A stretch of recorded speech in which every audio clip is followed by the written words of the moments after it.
What is going on, my bueno people? And today, here's my thoughts on the Rise of Skywalker. So,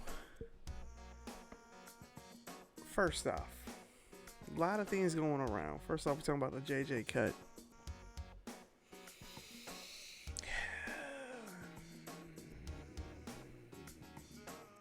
I actually hope it's a real thing, because I enjoyed the movie. However, there were things lacking.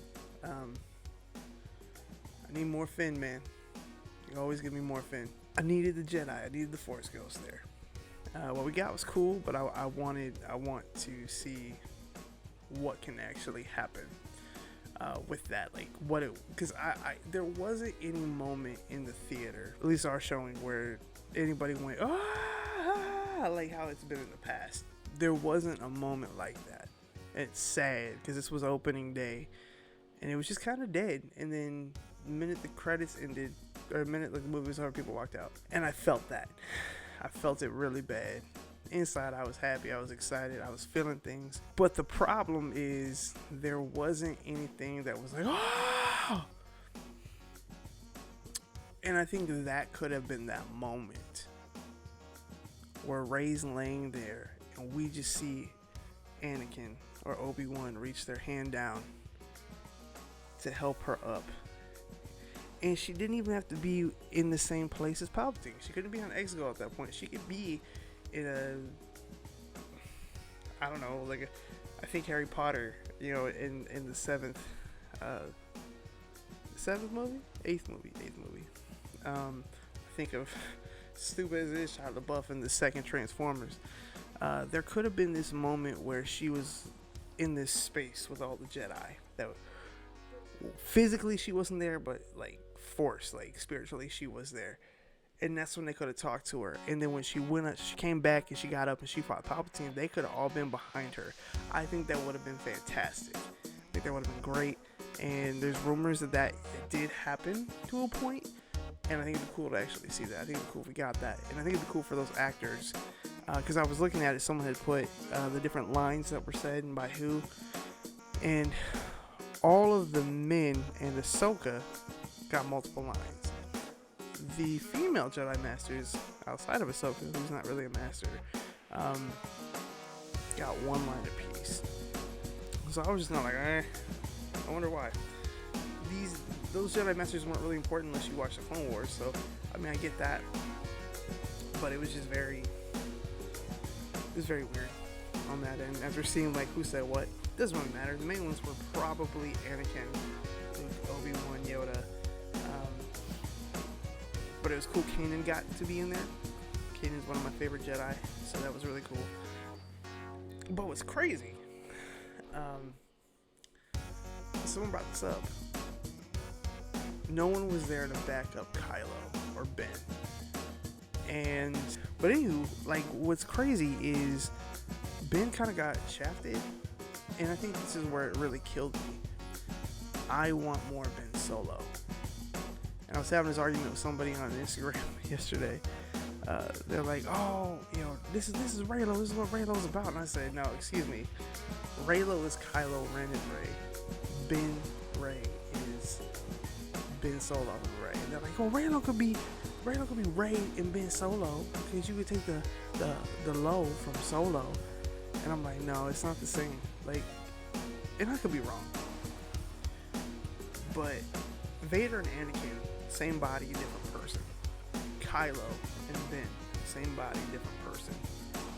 And they weren't doing that. Someone said, well, I don't see it that way, or that doesn't make any sense to me. They're the same person. No, they're not. If you've ever been in a relationship, or you've known somebody who's gone through changes and seasons, they're no longer that person that they once were. And that's what this was. Spiritually, he was no longer Kylo Ren. He was Ben Solo. And that's what I was trying to get at, and they did not understand.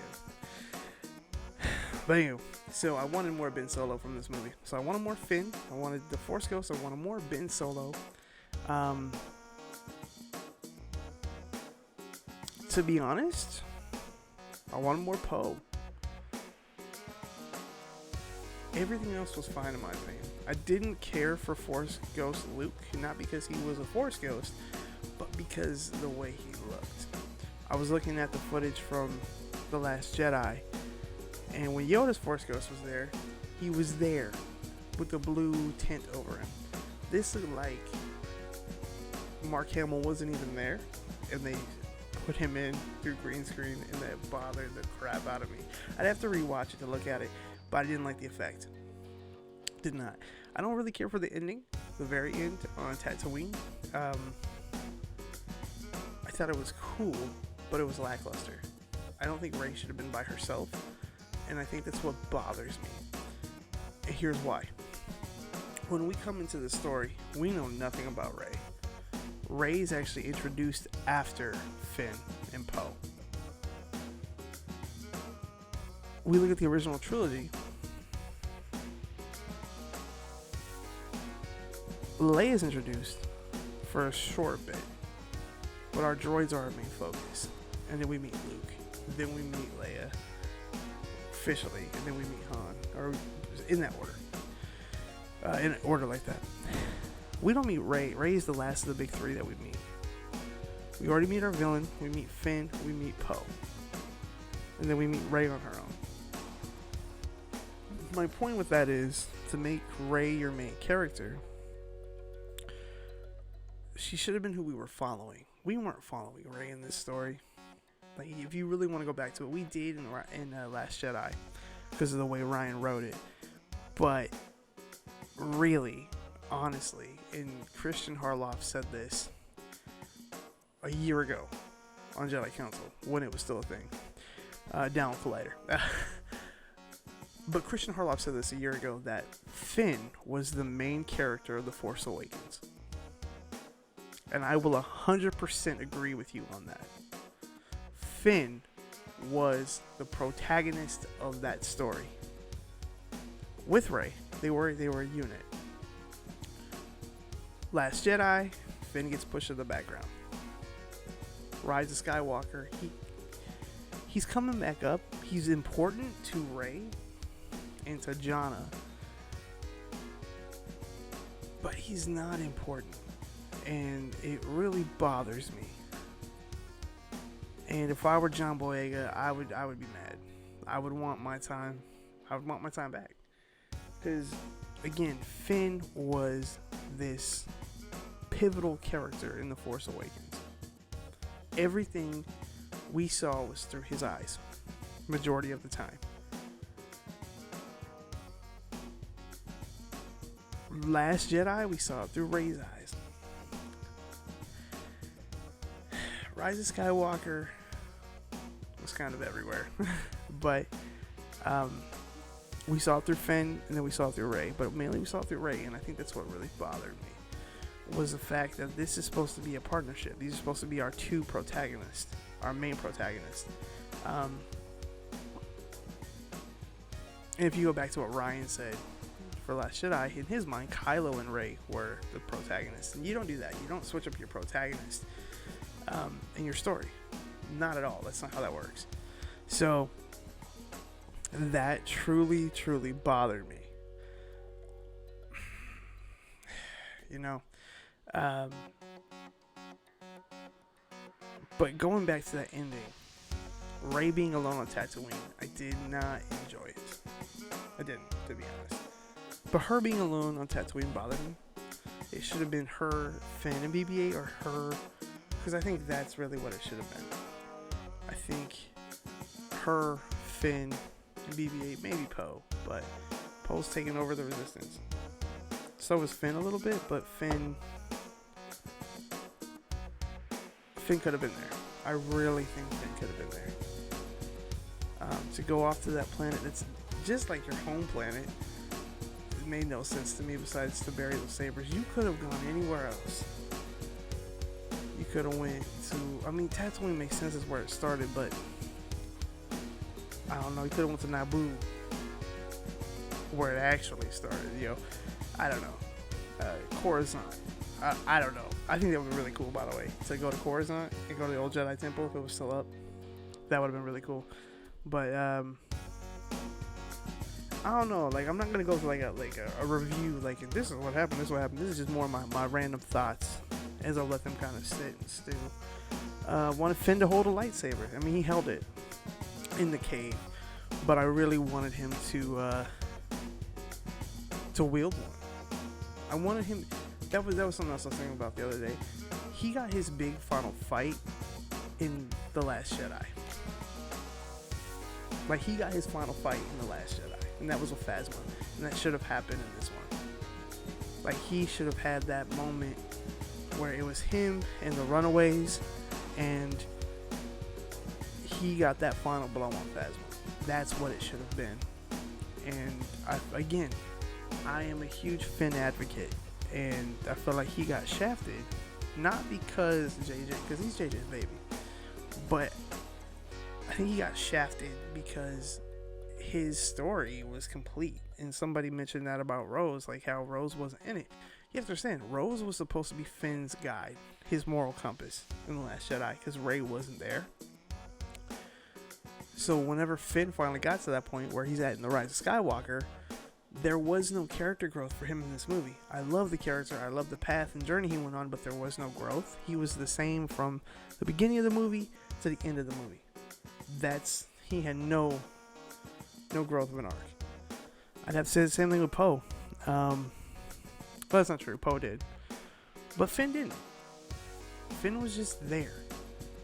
And it really bothered me, because his arc got capped off in The Last Jedi. Besides the fact that he's Force sensitive, which I thought was really cool, and he understands that, he knows what he can do, and the fact he found more Runaways like himself, there wasn't, in him trying to protect Rey, there was no payoff for it. And it's like, he really, really got the shaft. And it's like, I want a Finn book. I want a Finn series. I want something more with Finn's character. So if we went on this note of doing a show about the Resistance on Disney Plus, that would be dope. Bring back Oscar Isaac and John Boyega. You could bring back Daisy Ridley if she wanted to come back. I know they said they don't want to, but I feel like that's a ploy. But I really say, do it. Just give me one season. Let me see a story of that character. Let him prove his worth to this community, because I know a lot of people don't like the character, and it's truly, truly sad. I feel like I'm like going below the mic. Let me see. This is where I've been at. Yeah, I've been down here the whole video. But I truly, truly think we need more of an expanded story on Finn. Finn was he was a great character on paper. He was a great character in The Force Awakens. The only good part of The Last Jedi is his confrontation with Phasma. And The Rise of Skywalker, what's good about him is his connection with Rey. He was there for Rey. He was Rey's conscience, pretty much. It just truly, truly, truly sucks. In my opinion, he got the shaft. But it is what it is. Overall, I give Rise of Skywalker, it is right below The Force Awakens for me. I think I had a list on Facebook. Let me see if I can pull that up real quick. Number 1, The Force Awakens. Number 2, Return of the Jedi. Number 3, Rogue One. Number 4 is Empire. 5 is New Hope. 6 is Rise of Skywalker. 7 is Revenge of the Sith. Solo is 8. The Last Jedi is 9. Phantom Menace is 10. And Attack of the Clones is 11. I can't stand that movie. But yes, that is my order. Force Awakens and Return of the Jedi are neck and neck. Rogue One is really good. Enjoy that one. And Mando is going to be up there as well, but it's a show, so I can't really put that in the movie list. But that's definitely where I stand with the movies right now. And if I see Rise again, and I think it's better, then yeah, I'm definitely going to move it up the list. But right now, that's where it sits. It sits at number 6, so it's like right in the middle, which is where it needs to be. But anywho, yeah, like, I just want to get on here and get a few more thoughts out about this movie, just because I don't feel like it fully got said. So, guys, that's going to be the video for today. Let me know your comments, and let me know. God, I keep doing that video. Let me know your thoughts in the comments below. Did you like the movie? What did you want to see more in the movie? And, yeah, Also over here in my Supremacy playset, I'm missing a lot of figures because they're currently in the Falcon because we're playing Star Wars D&D and we're using those as our minifigs right now. So they are not back up there. So there's a lot of holes over here. Thanks so much for watching. Subscribe if you haven't, and I will see you guys in the next video. May the Force be with you.